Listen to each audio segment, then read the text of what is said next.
Literally what we've just witnessed here is another barrage of rockets. Look here, you see the tracer fire, the Iron Dome missiles come up to intercept missiles coming from Gaza. You'll hear the explosions.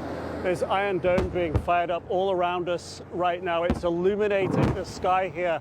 The bangs of the Iron Dome intercepting the rockets that are being fired from Gaza just a couple of miles away, literally exploding in the sky above us here. This is what we've been seeing happening over the past perhaps 10 or 15 minutes. Those Iron Dome missiles, they are tracking and intercepting those rockets that come from Gaza. They are able to detect where the rockets are flying, then they're fired up, the Iron Dome missiles are fired up and they intercept them in the air. You can just see where the impact bursts were in the sky above us now. Another one being fired up over there, John, if you can see it flying up here. And behind us here above Gaza as well, they're flying up. There's another salvo coming in. I'll go quiet, we can listen.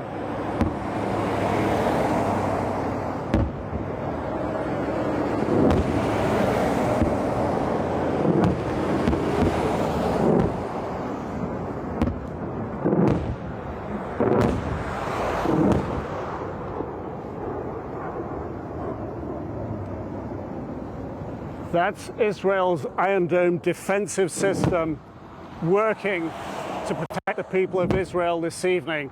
Those missiles are coming out of Gaza, perhaps Gaza is 2.5 miles away. The missiles coming from within Gaza there.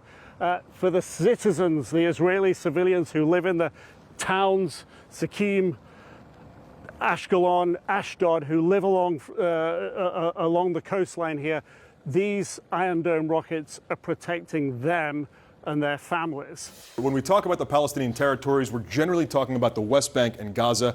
But here we're just focused on Gaza, where Israel controls the sea, the northern border, and the eastern border.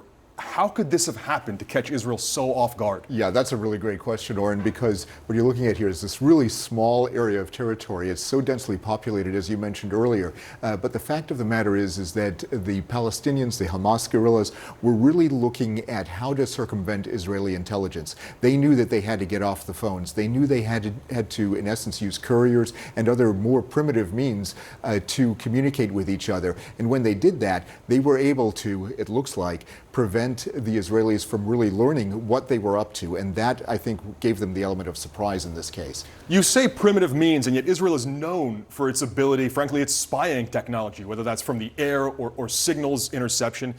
Was this Hamas simply going low-tech to beat Israel's ability to pick up on any of this? What must have been a large cell to carry this out? Yeah, I think it was. And what's really interesting about this is the fact that, you know, when you go into this area and you look at all of the different elements that are right here, you can see that Israel is really flanked by so many different rivals at this particular point in time, and former enemies. Some of them are current enemies. And the very fact that they were able to do this, I think, indicates that they went low-tech in order to prevent high-tech means of detection. And that allowed them to go in and, in essence, take the Israelis by surprise in a way that they weren't expecting. And in many ways, you think of surprises as being something that you don't expect, but this is even more than that. It gets to a deeper level than that.